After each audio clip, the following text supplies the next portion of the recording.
Míralos, qué ridículo.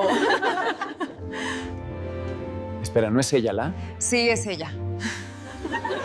El Salón Ejecutivo del Corporativo Cruz International Hotels estaba envuelto en un silencio tenso cuando Alejandro Cruz rompió la rutina con una sola frase que nadie esperaba escuchar. Su voz, normalmente firme y distante, sonó clara y definitiva frente a todos los directivos. Mi acompañante al baile será mi asistente. Las miradas se cruzaron al instante. Algunos creyeron haber escuchado mal.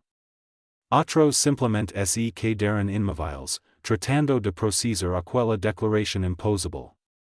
Alejandro Cruz, uno de los empresarios más poderosos del país, heredero de una fortuna construida desde cero, acababa de invitar al evento social más exclusivo del año, a su propia asistente. Y allí estaba ella. Isabella Morales, sentada al fondo de la sala con su libreta entre las manos, sintió como el mundo se la detenía por un segundo. Su corazón comenzó a latir con fuerza mientras todos giraban sus rostros hacia ella como si fuera una acusada en un juicio silencioso. Sus dedos temblaron.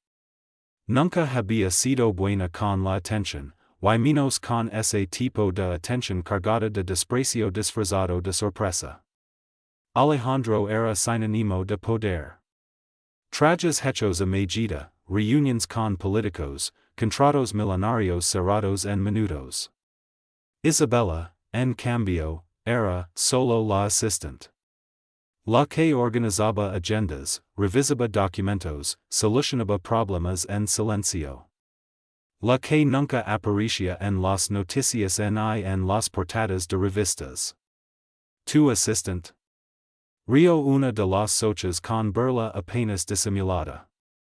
¿Hablas en serios, Alejandro?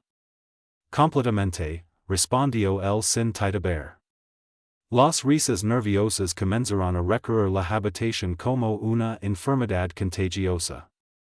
Nadie se atrevía a decirlo en voz alta, pero todos pensaban lo mismo, aquella chica no pertenecía a ese mundo. Isabella sintió el peso del juicio colectivo caer sobre sus hombres. Miró sus manos, marcadas por años de trabajo duro, por madrugadas estudiando y noches sin dormir. Recordó a su madre limpiando casas ajenas, a su padre fallecido dejando deudas, a su infancia de privations. Nunca había cenado con bailes de gala.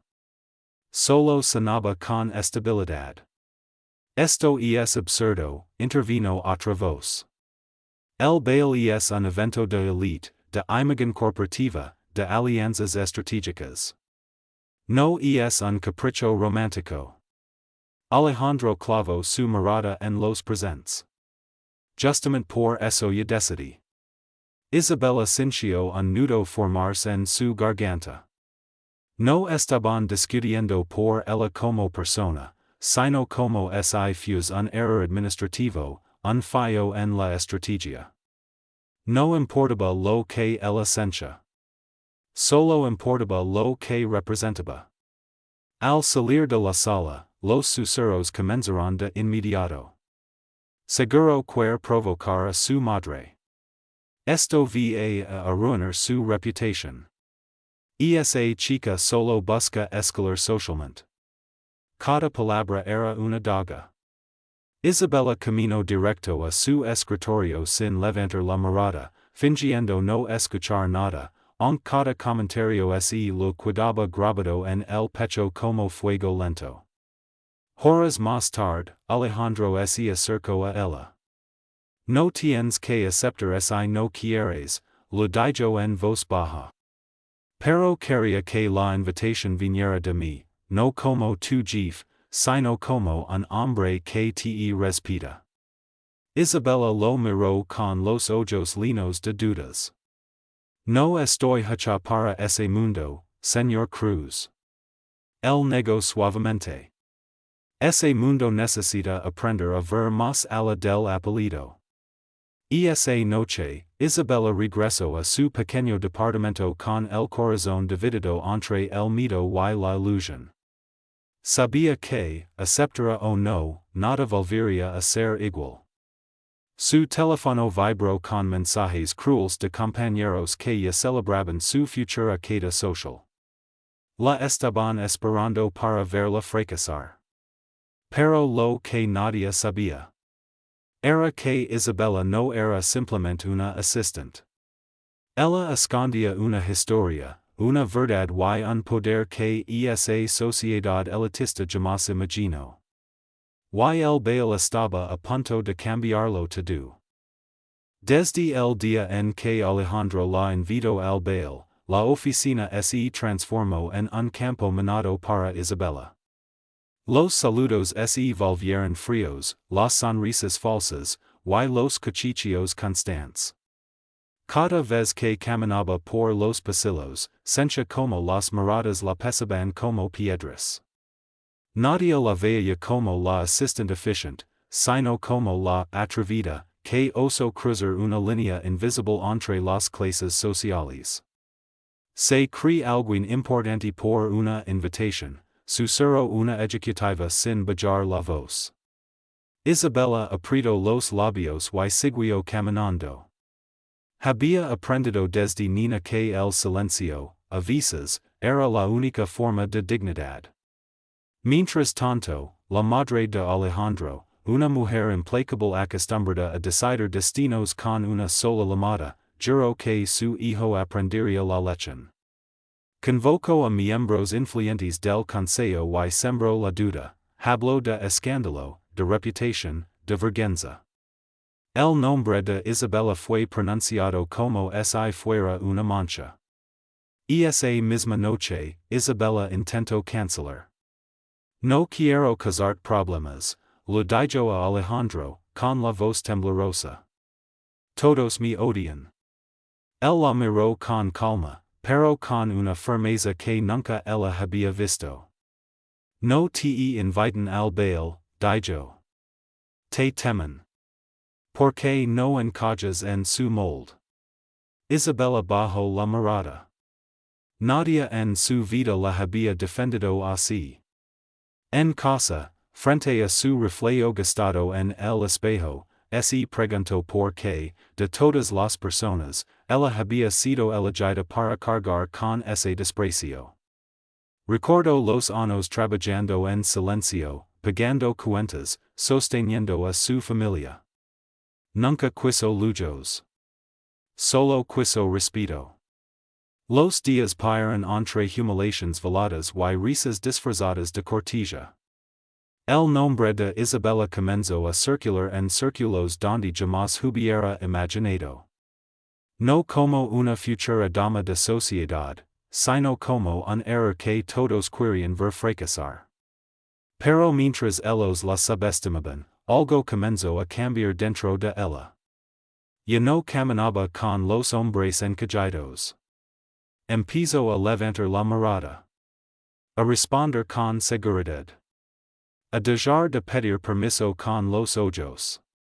Por primera vez en años, dejó de sentirse invisible. Nadie sabía que, detrás de esa asistente silenciosa, se escondía una mujer que había sobrevivido al abandono, a la pobreza, a la humillación y había aprendido a levantar sin hacer ruido. Y el baile se acercaba. La noche donde todos esperaban verla caer. Sin saber que estaban a punto de presenciar su verdadero nacimiento.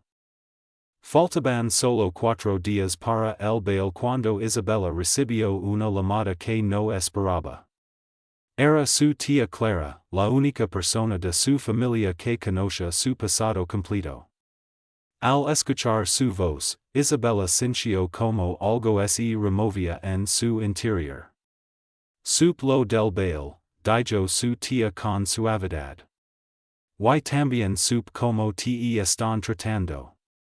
Isabella no respondió. El silencio fue suficiente. Esa misma noche, abrió un viejo baúl que llevaba años cerrado. Dentro, cuidadosamente doblado, estaba el vestido que había jurado no volver a tocar. Un diseño elegante, hecho a mano, que había usado solo una vez en su vida, la noche que lo perdió todo. Sus manos temblaron al tocar la tela. Durante años había ocultado esa parte de su historia, incluso a Alejandro. Nadie en la empresa sabía que antes de convertirse en asistente, había vivido en un mundo muy distinto. Uno lleno de luces, dinero y promesas rotas. Había sido entrenada para escenarios, para discursos, para negociaciones de alto nivel, hasta que la traición la obligó a desaparecer. Esa noche, Isabella tomó una decisión. No iría al baile como una víctima. Iría como quien siempre fue. Mientras tanto, Alejandro enfrentaba la prisión más brutal de su vida. Inversionistas retiraban apoyos, antiguos socios llamaban para advertir que su reputación estaba en juego.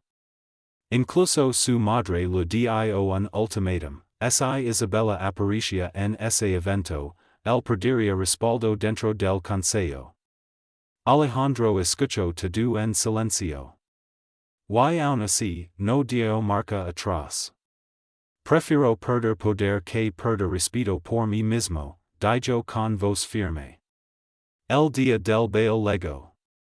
Horas antes del evento, en un pequeño departamento lleno de nervios, Isabella se miraba al espejo mientras su tía ajustaba los detalles del vestido.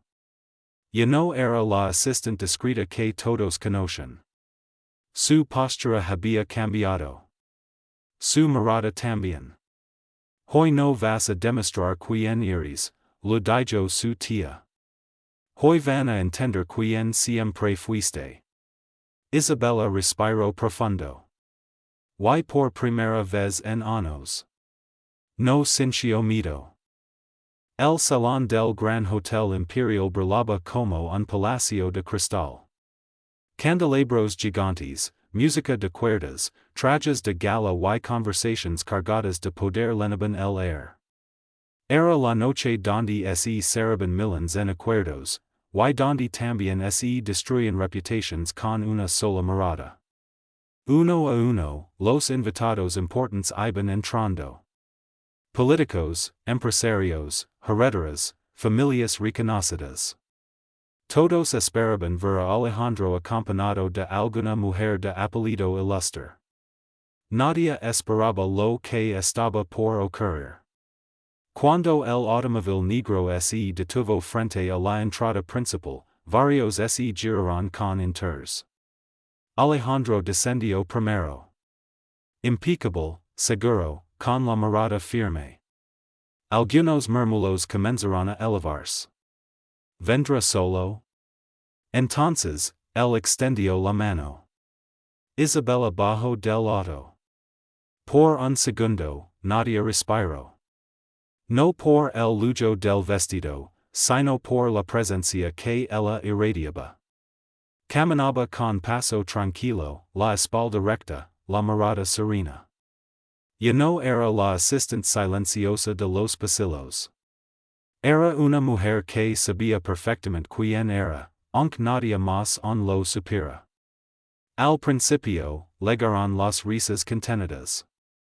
¿Esa es la famosa asistente? Pense que sería menos evidente. Alejandro perdió la cabeza. Isabella escuchó todo. Cada burla, cada desprecio. Pero esta vez no bajó la mirada. Avanzó del brazo de Alejandro como si cada paso suyo desafiara una mentira que ellos habían construido. En el centro del salón, la madre de Alejandro los observaba con el rostro tenso. Sus aliados cuchicheaban a su alrededor. Algunos socios ya sacaban sus teléfonos, listos para registrar el escándalo. Esto será su ruina, susurró alguien. Pero cuando la música se detuvo para dar paso a la presentación formal de los invitados, algo inesperado ocurrió. El maestro de ceremonias anunció el nombre de Isabella con un título que nadie conoce. Y en ese instante las risas murieron. Los murmullos se apagaron. Las miradas dejaron de ser burlas. Y se transformaron en asombro. El maestro de ceremonias aclaró la garganta frente al micrófono. El salón enteró quedó en silencio. Las copas se congelaron en el aire, los susurros murieron en seco. Todos esperaban un apellido elegante, un lineage poderoso, pero lo que escucharon estremeció a más de uno. Con nosotros esta noche Isabella Morales, exdirectora financiera de Morales Holdings Internacional. El impacto fue inmediato. Algunos dejaron caer sus copas. Otros se miraron con incredulidad. La madre de Alejandro palideció. Morales Holdings no era cualquier empresa. Era un grupo financiero que había manejado inversiones internacionales antes de desaparecer misteriosamente años atrás tras un escándalo de traiciones internas. Isabella dio un paso al frente. La misma mujer que habían despreciado, ahora sostenía todas las miradas. Sí, dijo con voz firme. Ese soy yo. El murmullo explotó como una ola. Isabella respiró profundo y continuó, sin temblar. Renuncia todo después de que mi propio socio me robó la empresa y me dejó en la ruina. Perdí dinero, nombre, poder, pero no perdí mi dignidad. Me escondí para sobrevivir. Trabajé desde abajo. Aprendí otra vez a empezar. Sus ojos recorrieron a cada uno de los que se habían burlado de ella. Y ustedes, me juzgaron sin conocerme. Un importante inversionista dio un paso adelante, pálido. Usted fue quien salvó tres consorcios de la quiebra hace 8 años, dijo con voz temblorosa. Yo mismo me beneficié de su estrategia financiera. Isabella asintió lentamente.